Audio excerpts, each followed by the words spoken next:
Just geeniuuringutes teeb Rando Allikmetsa labor koostööd Eesti firmaga Asper Biotech.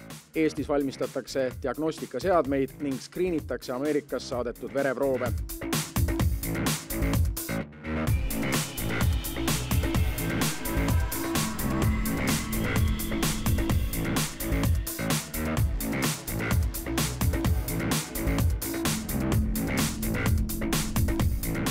New Yorgis pakub Rando Allikmetsa labor aga praktikavõimalusi noortele Eesti teadlastele.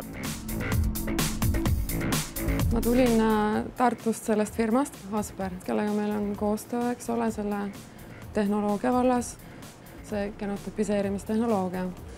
Ja seda ma siis teengi iga päev vastavalt, mis on hetkel vaja teha, mis etapis ma olen mingite proovidega. No Asperil need silmatestid, mida nad pakuvad ja mis neil nagu turul on, need ongi, ma ei tea, kas nüüd just lausa kõik, aga peaaegu kõik nagu meiega koostöös välja töötatud, nii et meie oleme nagu tellinud neilt selle väljatöötamise. Sa tulid Tartust siia ja oled ikkagi nagu otsapidi Tartuga seotud?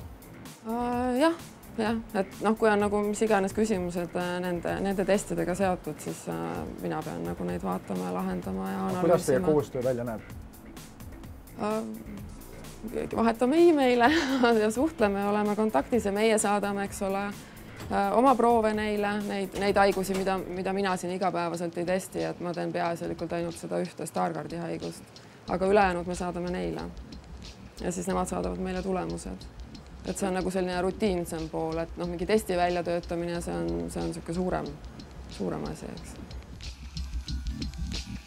Kas tänu teie uurimustööle saab seda haigust nüüd ravida kuidagi?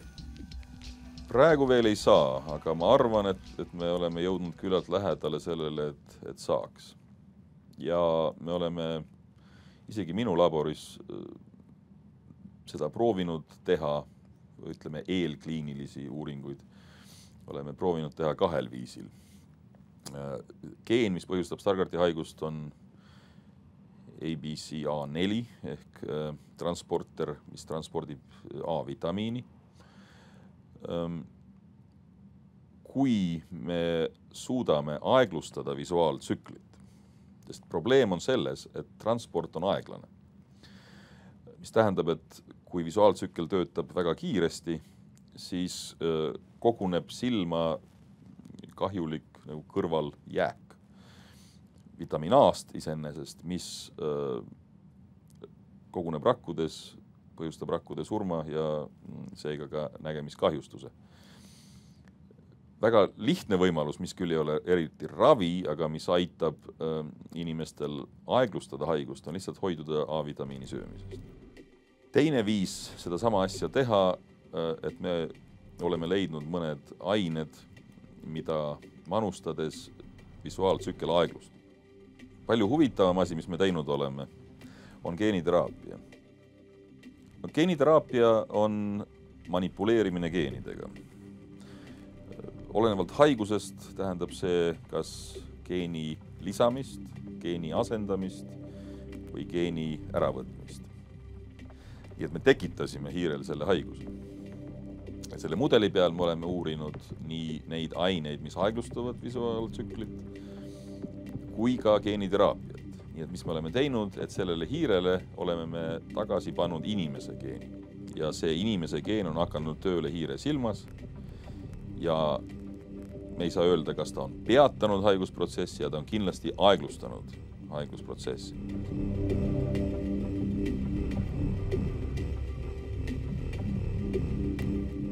Silma kollatähni kärbumise uuringud on jõudnud nüüd sellesse faasi, et põhimõtteliselt on teada, mis seda tõbe põhjustab ja teada on ka ravimeetod. Selleks peaks piisama siis silma tervendamiseks, et silma viiakse üks uus terve geen. Loomsed katsed on juba lõpetatud ja sel aastal peaks saabuma ka luba, et seda ravimeetodit inimeste peal testida.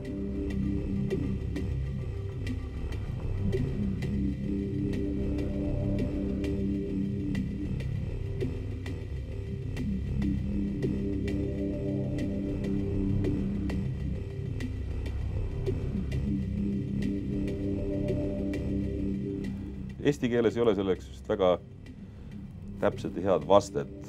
See on maakula ealine degeneratsioon. Inglise keeles on see age-related macular degeneration, mis tähendab seda, et vanusega tavaliselt 60-70 aasta vanuses võivad tekkida nägemishäired just nimelt kesknägemisega. Jällegi, nagu see juhtub Stargardti haigusega, haiguse põhjuseks on üldjuhul rakkude suremine silma keskel ehk maakulas ja sellest põhjustatud nägemishäired kesknägemises.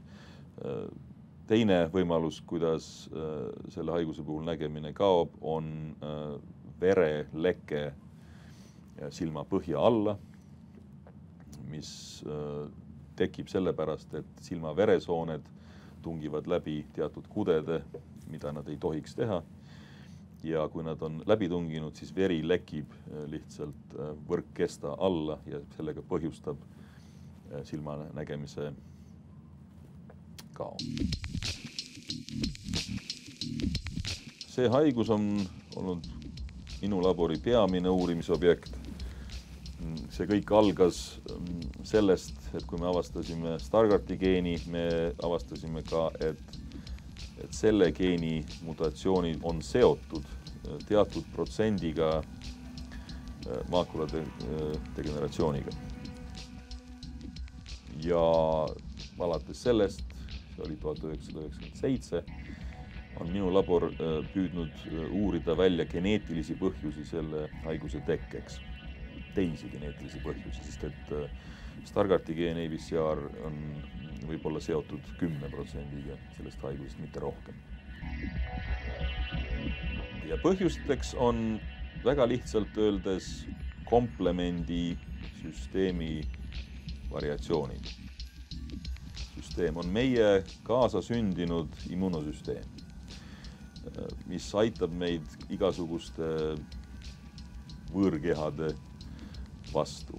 Et ühesõnaga viiruslikud, bakteriaalsed infektsioonid, kõik, mis keskkond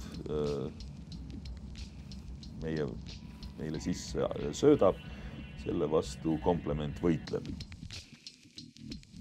Praegu arvatakse, et maakula degeneratsiooni põhjuseks on väga aeglaselt progresseeruv põletik silmas, mis juhtub siis, kui sa oled teatud geneetiliste variatsioonide kandja. Ta on pärilik. Samas maakula degeneratsioon on keeruline haigus, ta ei ole üks geen, üks haigus situatsioon, kui sul on mutatsioon ühes geenis, siis sa saad kindla haiguse. Antud juhul paljud inimesed, kellel on need variatsioonid silmas või variatsioonid geenides, ei saa seda haigust. Nii et siin on tegemist teatud tõenäosusega. Ja seda me ka uurime. Tõenäosus on selline, et on olemas 2 geeni praegu. Et kui sul on see variant ühes geenis ja teises geenis, ja kui see on homosügootne, mis tähendab, et mõlemas geenikoopias on see variant olemas, siis sinu tõenäosus saada maakula degeneratsiooni, ütleme 70 aastaselt, on peaaegu 100%. Neid inimesi on vähe, võib-olla paar protsenti kogu inimkonnast, aga paar protsenti on väga-väga suur number. Enne me rääkisime Stargardti haigusest, mis juhtub võib-olla 10 000 inimesest. Maakula degeneratsioon juhtub umbes 30% inimestest, kes on vanemad kui 75 aastat. Inimesel muutub kesknägemine udusemaks, tekivad lainjad, jooned, tekib raskusi otse ette nägemisel, tekib raskusi lugemisega. Mitte selles mõttes, et ütleme, kui sa oled lühinägelik või kaugnägelik, et sul on lihtsalt fookusega probleemi. Sel juhul fookus ei tähenda, sa lihtsalt ei näe otse enda ette, sa ei näe televiisorit, sa ei saa lugeda raamatut, sa ei saa juhtida autot. Ja praegu, kuigi väga palju ravimeid on uurimise all ja isegi mõned on kliinilistes katsetes, väga palju abi selle haiguse vastu ei ole. On küll abi selle vormi vastu, mis on põhjustatud verevalumist. Ja antud juhul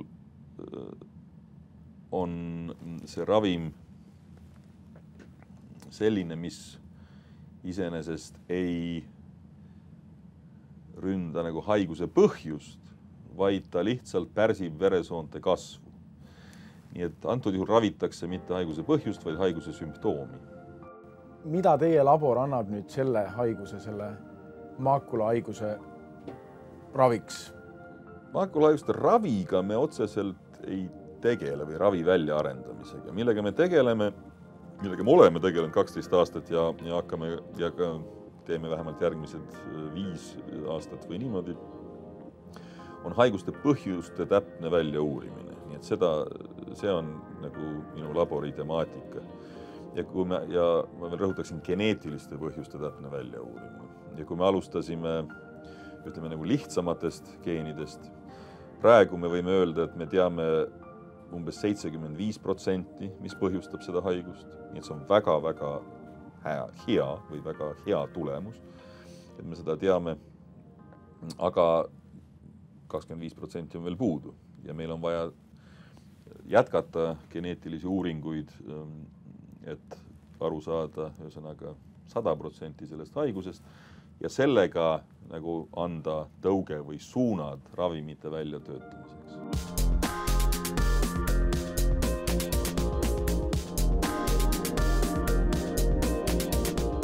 Teadus on väga palju muutunud viimase 30 aasta jooksul, kus olen mina teadus olnud ja ma ausalt mulle ei meeldi selles mõttes, et kuhu teadus on läinud, sest teadus on läinud väga rahakeskseks. Sest varem oli teadus rohkem selliste veidrike pärusmaa, kes suhteliselt väheste finantside eest rügasid tööd teha ööd ja päevad ja see oli neile huvitav. Ja nüüd on teadus business ja eriti meditsiiniteadus, eriti kui me räägime ravimitest, mis võivad aidata miljoneid inimesi, seal on taga nüüd tohutud rahad, mida farmaatsiafirmad kõik püüavad. Ja teadus on läinud väga veriseks võitluseks. Nii koha eest päikese all kui raha eest, mis kahjuks tähendab seda, et ta tihtipeale on muutunud natuke räpaseks. Sest võitlus raha nimel ei ole tihtipeale just kõige aatelisem. Ja see fakt, et suured firmad on huvitatud sellest ja on valmis kinni maksma teatud uurimisi, on ka asi, mis teadust kindlasti minu arvates paremaks ei tee.